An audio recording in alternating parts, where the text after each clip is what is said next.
UP के cooker डकैत ददुआ की कहानी जानते हैं आप, जिसने लगातार सताए जाने के बाद उठा ली थी राइफल।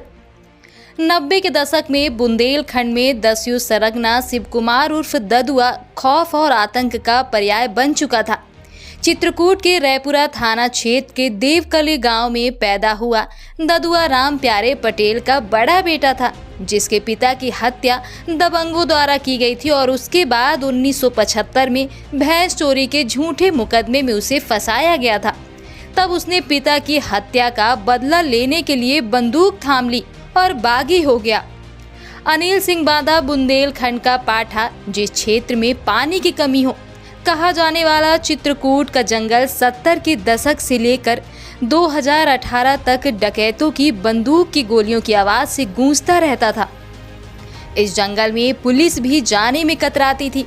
यही वजह है कि जंगल में डकैत खुलेआम विचरण करते थे। ये वही समय था जब यहाँ डाकू शिव कुमार उर्फ ददुआ की तूती बोलती थी। एक साथ 9 व्यक्तियों का नरसंहार करने के बाद ददुआ इस जंगल का बेताज बादशाह बन गया था। पुलिस तो उसका कुछ नहीं कर पाई, लेकिन एसटीएफ ने 22 जुलाई 2007 में मुठभेड़ के दौरान ददुआ और उसके 5 साथियों को मार गिराया। इसके बाद ठोकिया और फिर इन गिरोहों के हार्डकोर मेंबर्स का भी सफाया हो गया। इन डकैतों के मरने के बाद जंगल में गोलियों की नहीं, पंछियों की चहचहाने की आवाज सुनाई देने लगी है।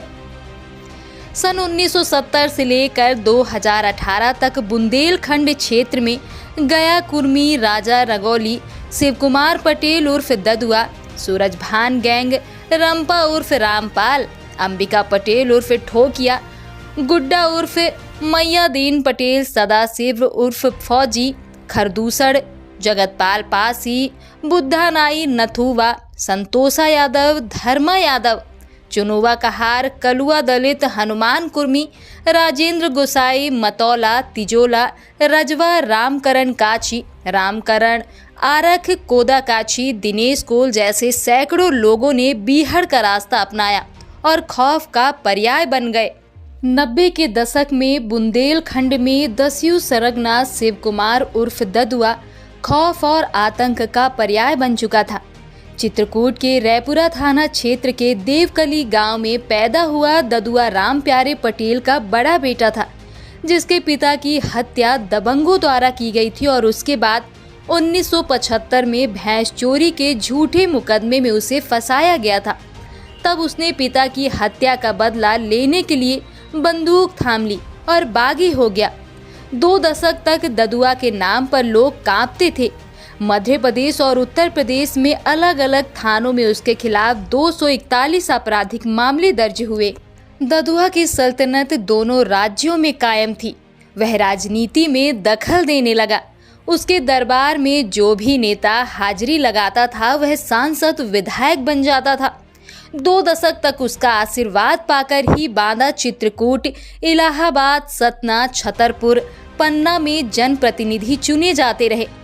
वह भले ही राजनीति में कुछ नहीं बन पाया, लेकिन उसने अपने भाई बाल कुमार पटेल और पुत्र वीर सिंह को सांसद विधायक बनवा दिया था। ददुआ के जीवित रहते इसी जंगल में ठोकिया पैदा हुआ, जो ददुआ के नक्शे कदम पर चलता रहा। उसने भी राजनीति में दखल दी। मरने से पहले ठोकिया ने अपनी मां पियारिया देवी को राजनीति में सक्रिय किया था, लेकिन पुलिस के दखल के कारण पियारिया देवी का विधायक बनने का सपना पूरा नहीं हो पाया। पाठा के बीहड़ से अब तक 2 दर्जन ज्यादा खूंखार डकैतों का सफाया हो चुका है।